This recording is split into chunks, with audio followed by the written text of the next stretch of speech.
Hey guys, welcome back to Maddie Sews. Good morning, guess who's in PJs again? Today we are making a Selkie inspired tartan dress, just in time for a holiday that already passed. So without further ado, let's go ahead and get started on this project, and I'm gonna bring you back to past me to tell you more about what this dress exactly looks like. So this dress is primarily inspired by the Candy Waltz dress, which is on the Selkie website, and it is a pretty penny. So the fabric for this project is exceedingly simple. I bought this bolt of fabric over 2 years ago at Joann's. We're gonna use all of it. And then for the large amount of trim that we have, I have this beautiful 30-yard lace trim that I bought off Amazon. And then, even though you can't see it in the packaging, this is velvet ribbon. So we're gonna use all of this.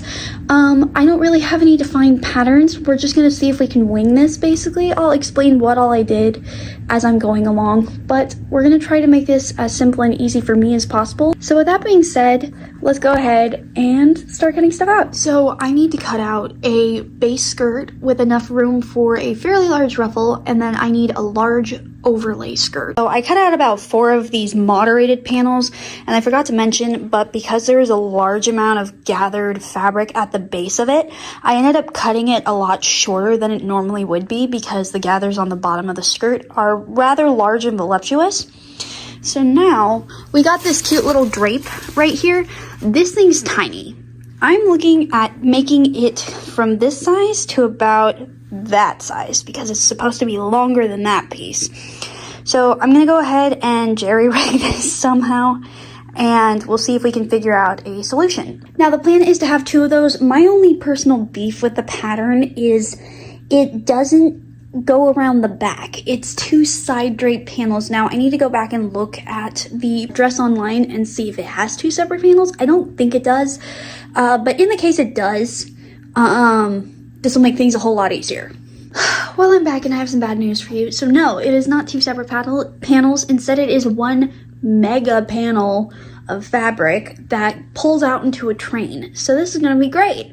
So I think what I'm gonna do is place this on the edge of one of these pieces and make kind of this giant teardrop shape. And then I'm gonna cut 2 of those out so then I can sew a main seam down the back and be able to have a train while also keeping that drapey shape together.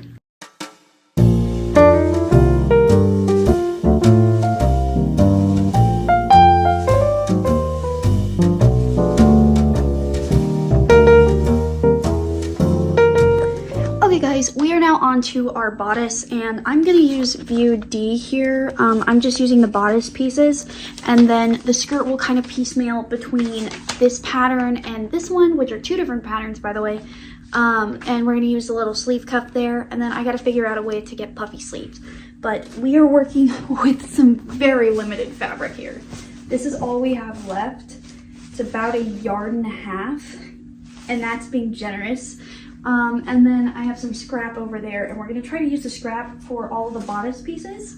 Now, I should caveat that the back of the pattern is not the back of what the original dress looks like, and so I will be changing that to try to save as much fabric as possible.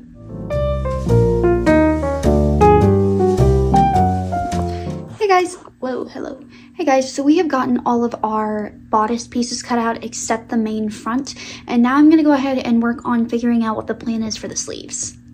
Hey guys, so I figured out our sleeve situation. So I went ahead and took the ruffle from the costumey pattern, and we're gonna make it a little bit bigger.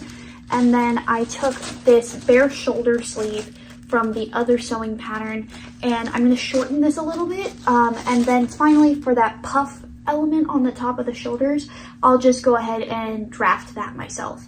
And then finally, all we have left to do is figure out how to do the bust pieces, which should be easy, and I should be able to get it out of this fabric, is the hope.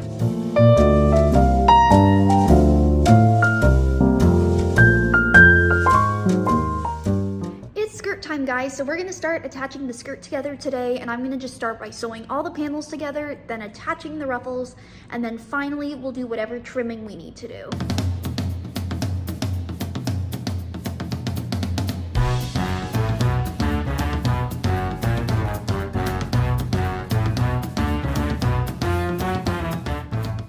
Hey guys, so we have ran into a problem. The train fabric, which is the portion I'm on currently, I ended up cutting two of the same side piece. Here's the situation we have currently, and I'm not sure how to fix this, to be honest. I was kind of hoping it would just be a cut and sew situation with this project, but now we have to figure out a way to fix it, so that's fun. Yay. Okay, so I've decided to cut this complete edge off and then piecemeal it into the side. So there will be a somewhat visible seam around here, but it's better than any of the other options. Dude, I did not want to be dealing with this right now. I wanted to get as much of this done before New Year's as possible because that's now my current time I'm hoping to finish this. Probably should put these down because they're really freaking sharp. But anyway, there's your update. I'm so peeved. Okay guys, so after further consideration, I've gone ahead and cut it down to two side panels instead of a train. Now this is similar to a different dress that is on Selkie, which looks like this, and the back is just two side panels instead of a full train, and I think I'll be okay with that. It's not my favorite thing that I've ever done, but it's better than not having a train, which would have completely warped the whole look of the dress. So here's what it looks like. It's now two giant leaf-shaped pieces, and now we're going to just add the ruffle along the bottom, and there are going to be lace around this and then lace on the base of the ruffle.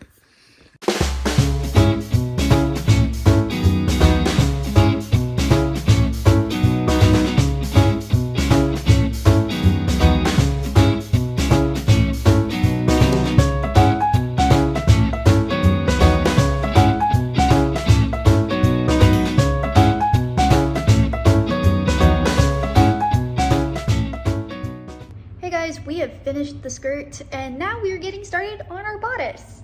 So here's what the bodice layout looks like. The top panels are the outside, the bottom are the lining, and I'm going to attach all the pieces together and then move on to the final part, which is attaching the sleeves.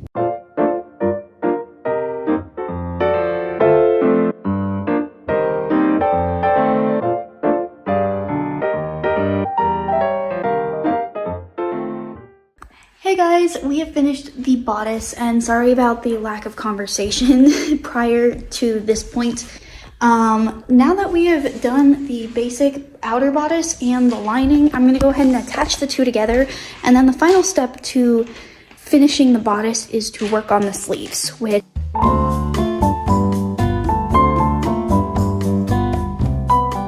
Hey guys, I am almost completely done with the eyelets, and now once we finish these, we'll go ahead and start on the sleeves. But I think what I'm going to do right after this is attach it to the skirt, and to get that gap in the back, kind of like the original picture you see here, all I'm going to do is add elastic to the top of the waistband and then attach this most of the way and then leave a gap in the back where I pinned it so I can have some extra space. Hey guys, it has been a while, but we have made some progress. So I finally attached the bodice to the skirt, like so, and it connected fairly difficultly, unfortunately. I had to repeat this process 2 to 3 times, which kind of made me really frustrated. But that's what our back looks like. She is fully lined, and that's our front. And now we're gonna go ahead and do the final process, which is making the sleeves. Okay guys, so the sleeves are a bit of a feat, but essentially we're adding elastic along this line here and then trimming the top with lace, and then we're going to attach that to this large portion, which is going to be the primary bit of the sleeve. Then we're going to attach this to this cuff right here, and then we're going to attach lace to the bottom and then fold it sandwich style and sew all the way down to essentially replicate this sleeve, which is what the final garment looks like. Got the lace added, we have the elastic added, and now I'm going to add it to the next sleeve panel. I'm now going to add that final panel, which is the half circle skirt situation, to the base of this, and we're going to add lace around the wrist. We have made it to the final process of the sleeve, which now she looks like this. So this is where my wrist is going to be, that's where my shoulder is going to be. That's kind of what she looks like. And now we're gonna finish by sewing the side up and attaching it to the bodice. Don't ask where I'm at. You don't really want to know. Hey guys, we have added everything to this dress now. This is the time I wanted to just touch anything up. So the original dress design has these little straps that are elastic that are to keep the shoulders up so you can do an off the shoulder moment without the dress falling down. And I'm gonna go ahead and attach those, just some red velvet ribbons on the sides here. And I also honestly thought that the front right here is a bit plain, so I'm gonna add like a little bow, which is my personal touch. And then finally, I think I will add some bows right here, right there, and on the sleeves. Well guys, we have finished another project and I'm gonna take you with me back to one of my favorite new locations that I've been filming a couple of my videos at, and we're gonna go ahead and show you the final result for this beautiful tartan Selkie dress. If you enjoyed this video, please like, share, and subscribe. Let me know in the comments what you liked best about it, and without further ado, here's our final result.